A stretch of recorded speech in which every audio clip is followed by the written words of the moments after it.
Chào mừng quý vị đã quay trở lại với cuộc hành trình khám phá New Zealand. Trong phần 1 kỳ trước, quý vị đã cùng mình khám phá ra những vẻ đẹp hoang sơ và đầy hùng vĩ của ngọn núi Mountain Cook. Thì ngày hôm nay, mời quý vị và các bạn hãy cùng mình tiến về hòn đảo phía Bắc. Hãy cùng mình theo chân đoàn phim nổi tiếng, bộ phim Hobbit. Và hãy cùng mình khám phá những điểm đẹp nhất ở hòn đảo phía Bắc, New Zealand. Từ đảo Bắc qua đảo Nam chỉ có 2 con đường, một là đi chuyển bằng phà, 2 là bằng máy bay. Và nhóm chúng mình đã chọn di chuyển bằng phà và khung cảnh trên dọc đường đi cũng rất tuyệt vời.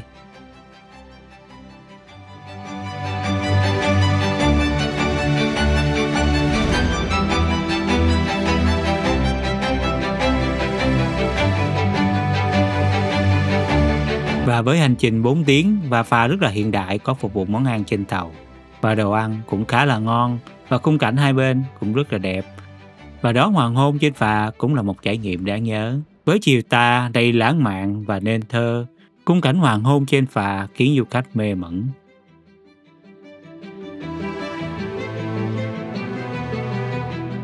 Và chuyến tham quan đầu tiên của đảo Bắc chính là thủ phủ của New Zealand, thủ đô Wellington. Được xem là trung tâm văn hóa của New Zealand. Nơi đây trưng bày rất nhiều những tác phẩm nghệ thuật đương đại của các nghệ sĩ nổi tiếng. Khi dạo quanh thành phố này, quý vị sẽ bắt gặp rất nhiều những tác phẩm nghệ thuật khắp trên đường phố, tạo nên một nét độc đáo và khác biệt với những thành phố khác.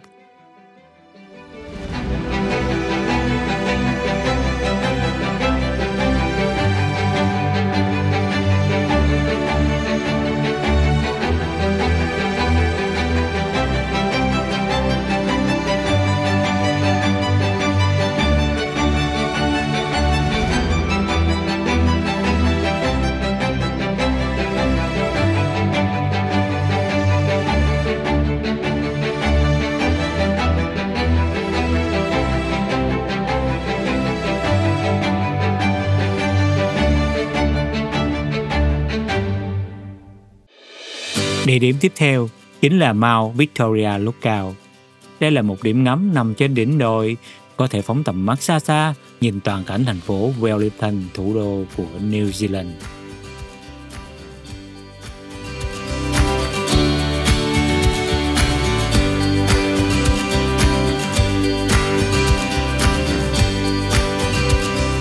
Và cách đó không xa, có một khu rừng thông nhỏ. Đoàn chúng tôi khám phá những cảnh quay trong bộ phim Chúa Nhẫn.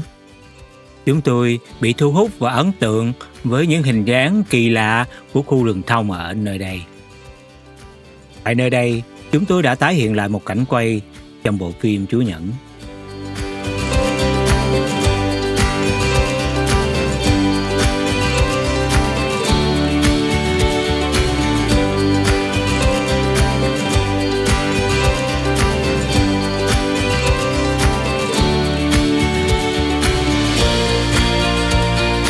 Đoàn chúng tôi tiếp tục lên đường hướng đến ngọn núi Tongariro.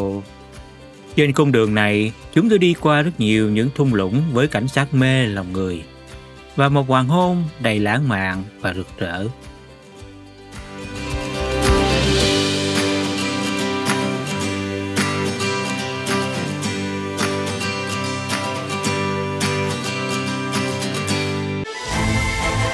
Hành trình tiếp theo của bọn mình chính là cung đường đi bộ Tongariro Alpine Crossing, là một trong những tuyến đường hiking nổi tiếng và ngoạn mục nhất ở New Zealand. Đây là một trải nghiệm không thể bỏ qua dành cho những ai yêu thích thiên nhiên và mạo hiểm. Được UNESCO công nhận là di sản thế giới, với độ dài cung đường khoảng 19,4 km. Đây không phải là một hành trình dễ đi cho những người có sức khỏe yếu, nhưng sẽ mang lại cho quý vị nhiều cảm xúc từ trầm trồ, ngạc nhiên đến phấn khích trước sự hùng vĩ và vẻ đẹp của cung đường này.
Hành trình tiếp theo của bọn mình là ghé thăm khu bảo tồn sâu đom đóm ở Whittemore Cave.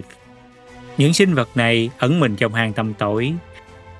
Bản thân chúng phát sáng như những vì tinh tú lấp lánh trong màn đêm.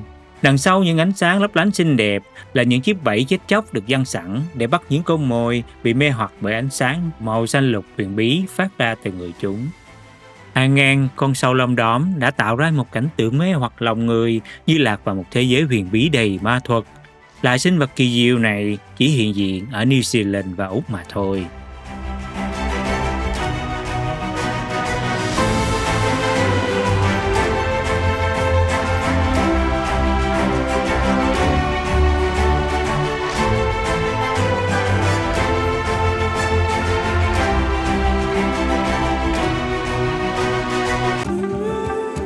Nằm ẩn sâu giữa khu rừng xanh mướt, Marokopa Fall là một trong những thác nước đẹp và hùng vĩ nhất ở New Zealand. Với độ cao khoảng 35 mét, bề rộng dòng chảy lên đến hàng chục mét. Thác Marokopa tựa như một bức tường nước trắng xóa đổ xuống giữa thiên nhiên hoang sơ đầy mê hoặc.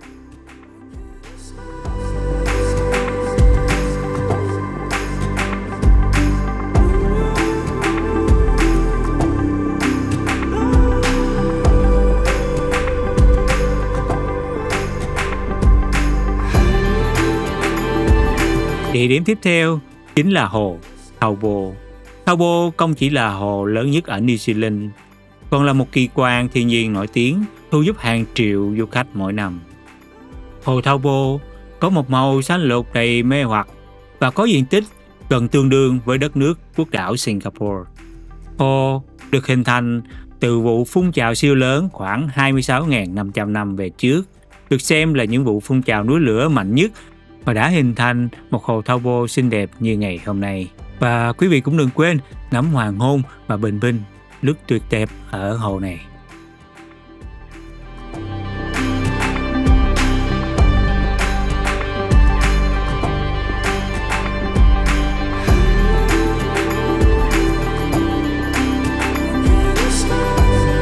Và địa điểm tiếp theo chính là thác nước Huka.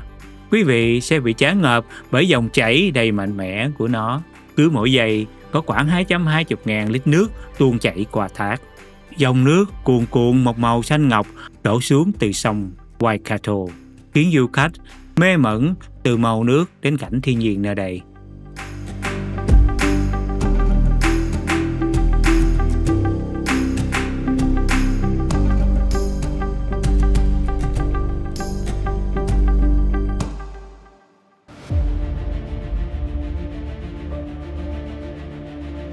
Waiotapu Thermal Wonderland, hay còn gọi là một vùng đất kỳ diệu của địa nhiệt Waiotapu, là một trong những điểm du lịch nổi bật và độc đáo nhất ở đảo Bắc New Zealand. Nơi đây không chỉ minh chứng sống động cho hoạt động núi lửa hàng triệu năm qua, mà còn là nơi sở hữu những hồ nước màu sắc sặc sỡ, miệng phun khí, suối bùn sôi ùn ục và đặc biệt hồ Champagne nổi tiếng nhất thế giới. Hồ nước nóng có viền cam và nước màu xanh ngọc lam sủi bọt như rượu champagne. Hồ có độ sâu 62 m và nhiệt độ khoảng 74 độ C. Và đây cũng là một điểm nhấn nổi tiếng nhất và thu hút hàng triệu du khách.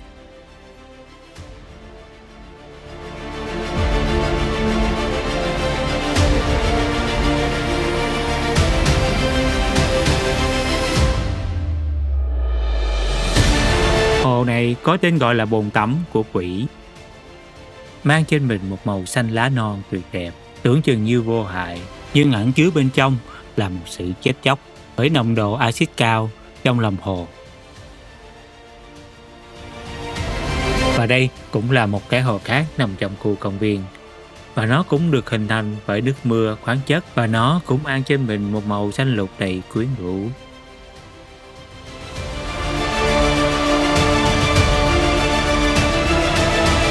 Làng Wakarewa, trái tim sống động của người thổ dân Maori, là những cư dân đầu tiên của New Zealand. Tọa lạc ngay trong vùng núi lửa hoạt động mạnh ở Rotorua. Những cột khói bốc lên từ lòng đất, suối nước nóng sôi ùn ục. Người dân ở đây đã sống chung với hiện tượng địa chất này suốt nhiều thế hệ, và tận dụng suối nước nóng để nấu ăn, tắm rửa và trị liệu.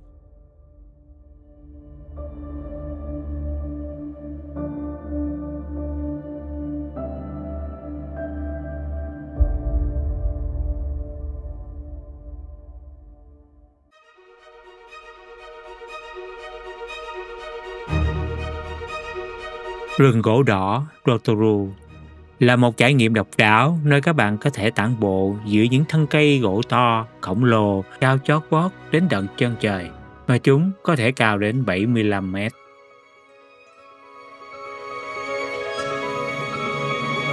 Và ở đây có rất nhiều thân cây rất to, đến 3-4 người ôm.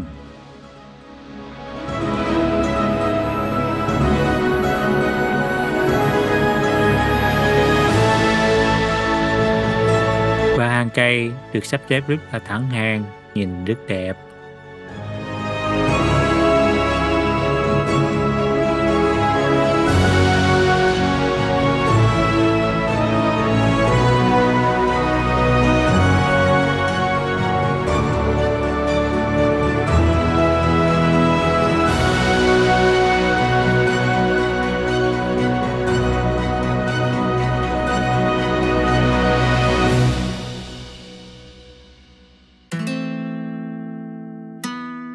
Chợ đêm, khu trung tâm thành phố Rotorua.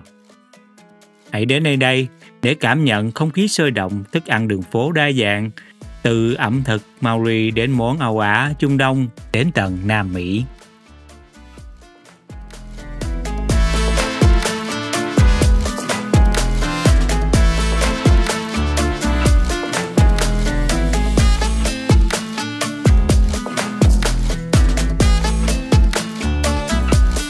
Lake Rotorua nằm giữa trung tâm thành phố Rotorua. Hồ Rotorua không chỉ là hồ lớn nhất trong khu vực, còn là một trong những biểu tượng đặc trưng của vùng đất núi lửa độc đáo ở New Zealand. Được hình thành từ miệng núi lửa đã sụp xuống sau một phun trào cách đây khoảng 200.000 năm.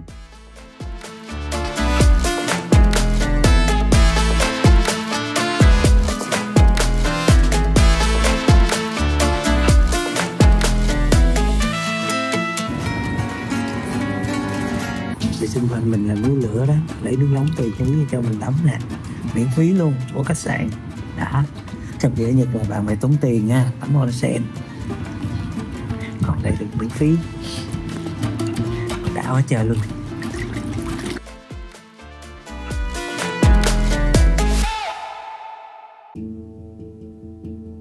Hobbiton, ngôi làng cổ tích giữa lòng New Zealand.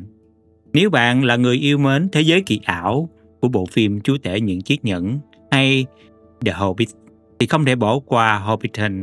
Ngôi làng huyền thoại được dựng lên trong một trang trại rộng hơn 500 hectare. Bất kể bạn có phải là fan Chúa nhẫn hay không, chỉ cần đặt chân đến Hobbiton, bạn sẽ thấy như bước vào một thế giới cổ tích sống động. Cảnh vật quá độ yên bình, từng khung hình đều lung linh như một bức tranh vẽ giữa đời thật.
Cuối buổi hành trình, bạn sẽ được tặng một ly bia ngon tuyệt, vừa thưởng thức bia, vừa ngắm cảnh tuyệt đẹp. Đây là một trải nghiệm cực kỳ thú vị mà quý vị không nên bỏ qua.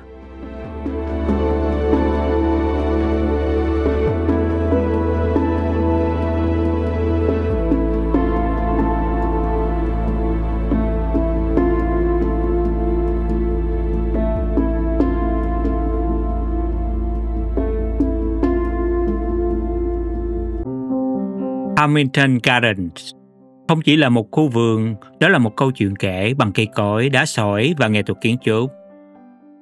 Không giống như những khu vườn thực vật thông thường, Farmington Gardens được chia thành nhiều khu vực đại diện cho các nền văn minh. Mỗi khu như một hành trình vượt thời gian, đưa bạn từ châu Âu Trung Cổ đến châu Á huyền bí, những ngôi lăng mộ Ai Cập cổ đại, đến tư duy hiện đại đương đại. Và ít ai biết rằng nơi đây từng là một bãi rác. Vào năm 1960, chính phủ đã biến nơi đây thành một công viên công cộng và nó đã thu hút hàng triệu du khách mỗi năm. Và điều đặc biệt, khu công viên này hoàn toàn miễn phí.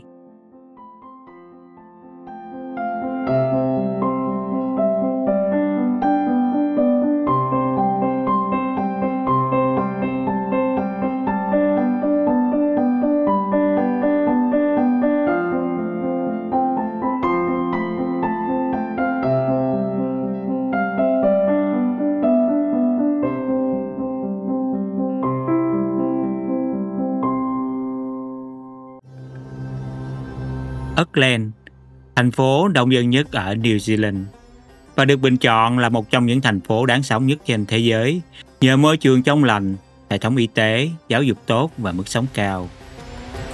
Là một thành phố đa văn hóa, với cộng đồng người Maori, châu Âu, châu Á và Polynesia cùng chung sống hòa thuận.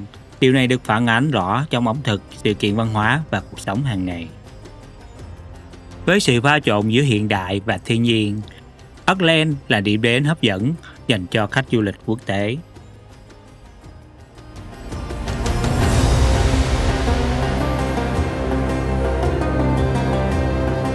Công viên Cornwall, lá phổi xanh yên bình giữa lòng Auckland. Nếu bạn đang tìm một nơi để thư giãn, hít thở không khí trong lành, nằm trong lòng thành phố Auckland, khi leo lên đến One Tree Hill, đồi One Tree, bạn có thể ngắm nhìn toàn cảnh thành phố Auckland phía dưới.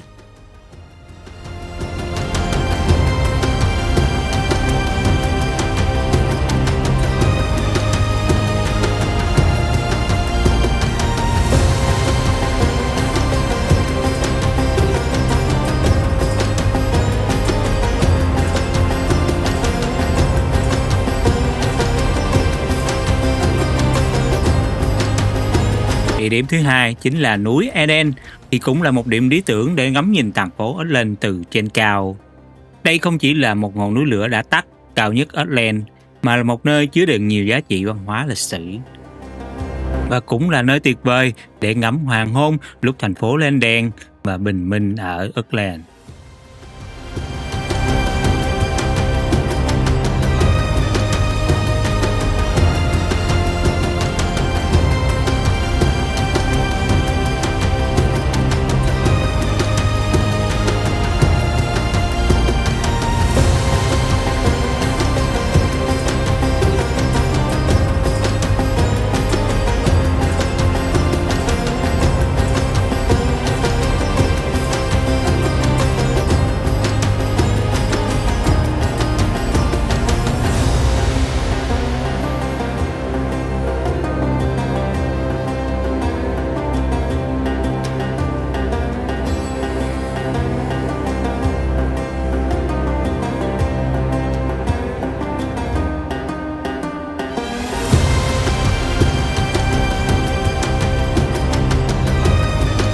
Một điểm không thể bỏ qua chính là chợ cá ở Auckland.